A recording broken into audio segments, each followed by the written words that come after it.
কোথাও জলের জন্য হাহাকার পড়েছে, আবার কোথাও মানুষ জল চুরি করছেন। হ্যাঁ, বেআইনিভাবে জল চুরি করছেন, আবার পুরপ্রধান তিনি আবার এই জল চুরি রুকেও ফেললেন। আচ্ছা, কিভাবে জল চুরি হচ্ছিল? পুরুলিয়ার খবর। ইন্দ্র প্রতিনিধি আমার সঙ্গে সরাসরি রয়েছেন। ইন্দ্র, কিভাবে জল চুরি হচ্ছিল?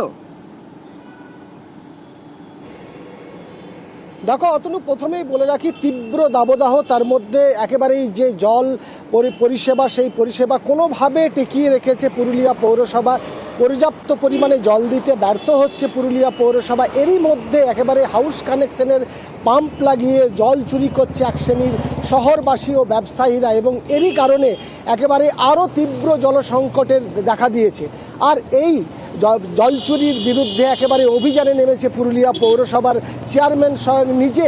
একেবারেই বাড়িতে বাড়িতে যাচ্ছে খবর পেয়ে, এবং যারা বেআইনিভাবে পাম্প লাগিয়ে জল চুরি করছে তাদের বিরুদ্ধে ব্যবস্থা নিচ্ছে। এবং এই জল চুরির কারণেই তীব্র জলসংকট আরও বড় আকার ধারণ করেছে। ফলে স্বাভাবিকভাবেই একেবারেই কিছু মানুষ জল পাচ্ছে না, কিছু মানুষ পর্যাপ্ত জল পাচ্ছে, বেআইনিভাবে পাম্প লাগিয়ে জল চুরি করছে। গত কয়েকদিন ধরেই পুরুলিয়া পৌরসভার একটি টিম গঠন করে এই তদন্ত শুরু করে, এবং খবর পেয়ে বিভিন্ন জায়গায় গিয়ে পাম্প বাজেয়াপ্ত করেছে। ইতিমধ্যেই 6টি পাম্প উদ্ধার করেছে, এবং তাদের বলা হয়েছে যদি আগামী দিনে পাম্প চুরি, এভাবে জল চুরি করা হয়, তাহলে কড়া ব্যবস্থা নিতে চলেছে পুরুলিয়া পৌরসভা বা নেবে।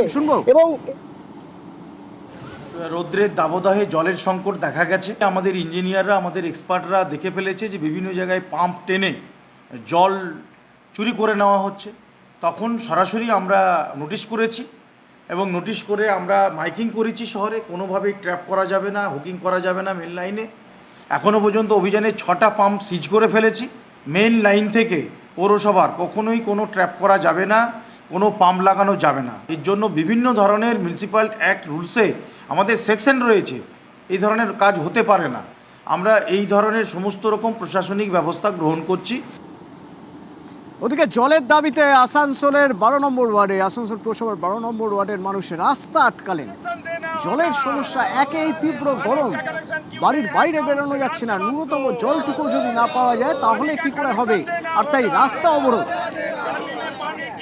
দীপক প্রতিনিধি আমার সঙ্গে রয়েছেন। দীপক, কাউন্সিলরের বিরুদ্ধে ক্ষোভ, 12 নম্বর ওয়ার্ডে জলের সমস্যা, কি সমস্যা, কেন এই সমস্যার সমাধান করা যাচ্ছে না?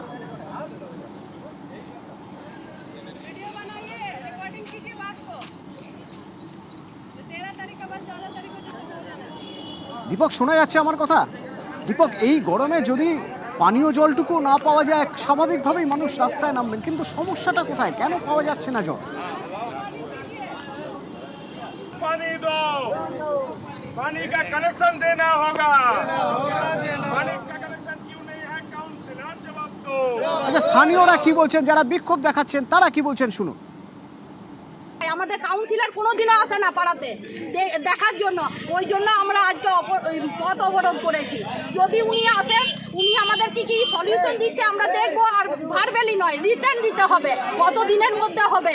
যতদিন না আমাদের পাড়াতে কল দিচ্ছে ততদিন আমাদেরকে 2 ট্যাঙ্কার করে জল দিতে হবে, সকাল বিকেল 2 বেলা। আমরা যাব কোথায়? উনি যদি এখন আসে তবেই আমরা তার ব্যবস্থা নেব, তার আগে আমরা কিছু ব্যবস্থা নিতে পারবো।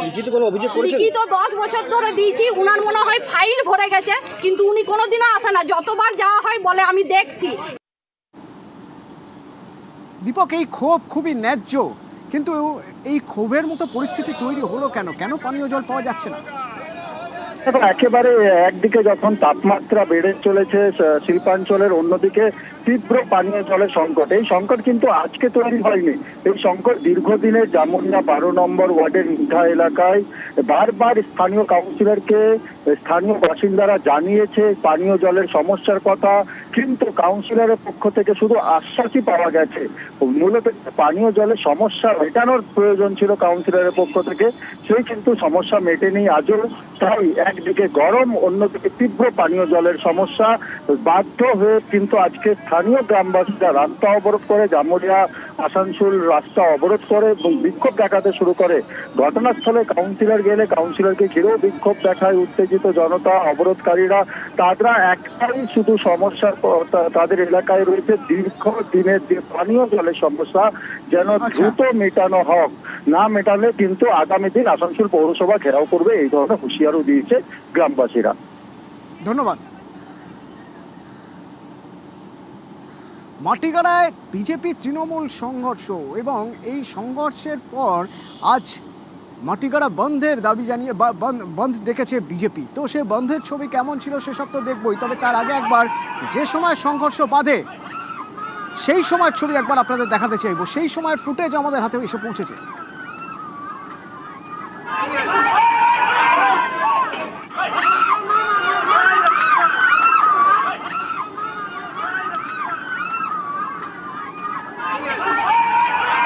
পার্থপ্রতিম প্রতিনিধি আমার সঙ্গে রয়েছেন। পার্থপ্রতিম, কি নিয়ে গন্ডগোল শুরু হয়েছিল?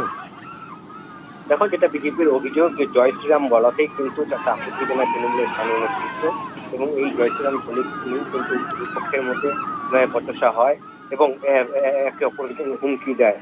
এবং গত কয়েকদিন ধরে এই হুমকি শাসনে দেওয়া হচ্ছিল বিজেপি নেতা কর্মীদের উপর, বিজেপির বুথ সভাপতি তার উপর, তার পরিবারের উপর। এমনটাই কিন্তু অভিযোগ তুলে গতকাল দুপুরেই মাটিগাড়া থানায় তারা একটি অভিযোগও দায়ের করে তৃণমূলের বিরুদ্ধে, কিন্তু পুলিশ কোনো রকম পদক্ষেপ নেয়নি।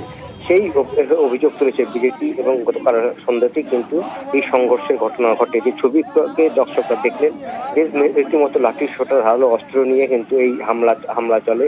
বিজেপির 6 জন কর্মী সমর্থক জখম হয়েছেন এবং পুলিশি নিষ্ক্রিয়তার প্রতিবাদে এবং অবিলম্বে দোষী তৃণমূল কর্মী সমর্থকদের গ্রেপ্তারের দাবিতে কিন্তু গতকাল আমরা জানি অনেক রাত পর্যন্ত বিজেপির জেলা সভাপতি অরুণ মণ্ডলের নেতৃত্বে মাটিগাড়া থানা তারা অভিযান অবস্থান বিক্ষোভে বসে এবং আজ সকাল থেকে তারা 12 ঘন্টার বন্ধের ডাক দেয়। যদিও বন্ধের খুব একটা প্রভাব মাটিগাড়াতে পারে।